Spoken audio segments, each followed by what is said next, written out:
Welcome back, all you Fabricants and Fleshbags, to the Super Not Funny Show reviews. And today we're going to be reviewing episode 5 of Only Murders in the Building, season 2. So, was it good? Was it bad? And should you be watching? Only Murders in the Building, episode 5, season 2, is entitled The Tale. And it's all about, at least in Oliver's eyes, the little tale that people have that shows that they're being deceptive. And this all goes back around to the fact that, hey, Oliver, Mabel, Charles have no idea who the heck murdered Bunny Folger. Don't know why this person is messing with them. And all they really do know now is that that person is using the secret passages at the Arconia. So Charles, in the previous episode, gotten a call from Jan, who's currently locked away for the murder of Tim Kono in the previous season. And also turns out she's sort of a serial killer. And also she's still got a thing for him. And, Charles is like, what? Beyond that, hey, there's a new person in Mabel's life. She's a young and stylish British art dealer named Alice. And could she be suspicious, according to Jan? And we also see Oliver's side of the story. A little bit of a dip into his past as a raconteur and a man, a man of many social circles, and also the fact that he's always been something of a little amateur sleuth. And we get a little bit of seeing his son as well. So all of that, and an attempt to move this whole story forward for this episode. I do believe we're about halfway through the season now. So, what did I think about this? First, let me just say, Only Murders in the Building, it just gets better and better. This show is just entertaining. It's entertaining as hell. And the strengths of it are that the writing is has so well defined the characters and their personalities and everything, and it just keeps giving you more and more depth to those particular main characters. It also really kind of gives us a look into some of the side characters. In this case, we see more of Alice, and also we get to see Alice in relationship to Mabel, and they have a thing going, but also how she relates to and interacts with Charles and Oliver. But I think honestly, this episode really focuses mostly on on Oliver, and there's just funny and fun ways that they kind of present it. We see him in the past. See him in the past in the 70s, and playing party games. In particular, a game that he's very good at. They call it Son of Sam, when he tries to find out who killed who. But also later on, we see him when his son is a little kid. They're still playing the same game well into in the 80s or 90s, and we get to really see how Oliver's mind works, how he's good at kind of ferreting out clues, and also that he's his dramatics sort of play, I guess, a role in how he's able to actually use his skills of observation. Actually, what's funny, if all of this starts off with essentially his son saying, you can't really keep a secret from him unless you don't know that you're keeping a secret. And that all plays out later on in the episode.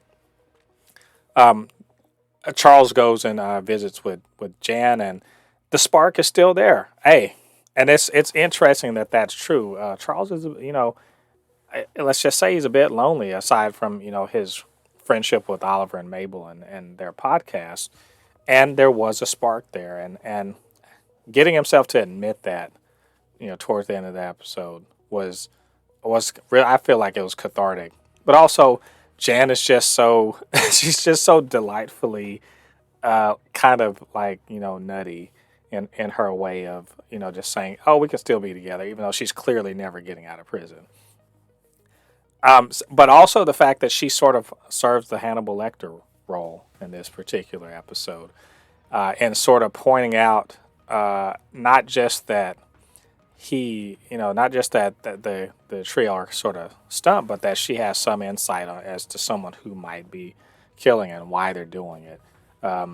Pointing out that probably the person is an artist, and that's the reason why they kind of posed things the way they did, which leads them, of course, to naturally assume that this Alice, this newly come into Mabel's life, art gallery director, may be a suspect.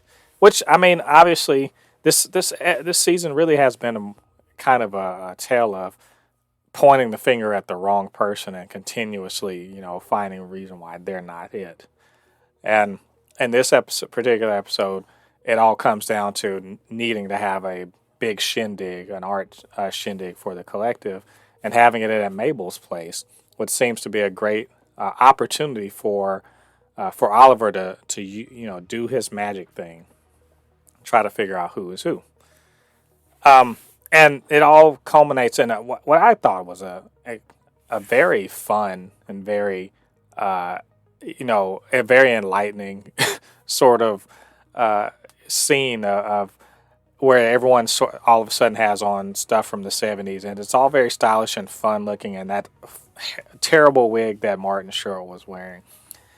And it ends in a very dramatic fashion with kind of a confession of not really telling the truth about who she is and everything like that. Alice is Cara Delevingne, or Cara, whatever. I think she does a pretty damn good job as Mabel's love interest.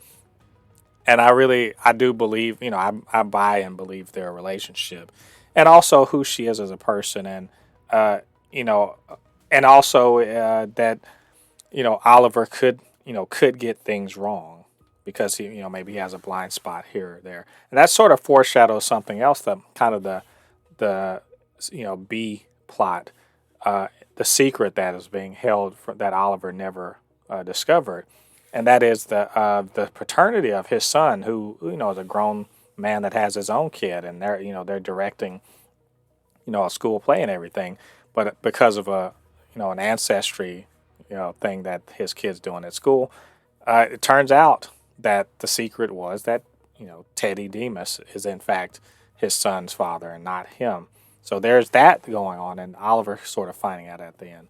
Just I know I recapped the whole episode, but the point was it was just phenomenal start to finish, super entertaining, just funny. The writing for Oliver was just so snappy. He had zingers, and he was really roasting, start to finish in the whole episode. The Charles and Jan stuff was surprisingly cute. The whole party thing was just super entertaining. I love this. I love this episode. I love this show, man. This show is one of the best things that's on TV right now. And if you're not watching, I mean, what are you doing? Get on this. So anyway, enough gushing. I hope you guys got to see it, but what did you guys think about it? And what did you guys think about what I had to say? Get down to the comment section. Let me know what you're thinking. And of course, you can always hit me up, supernotfunnyshow@gmail.com or at supernotfunnys1 on Twitter. And you know what? We'll chop it up. This show, oh man, I have such high hopes for the end of this season. So can't wait till next week. So until then, I've been Mo de Poupée, your resident fabricant and comic extraordinaire on all things pop culture.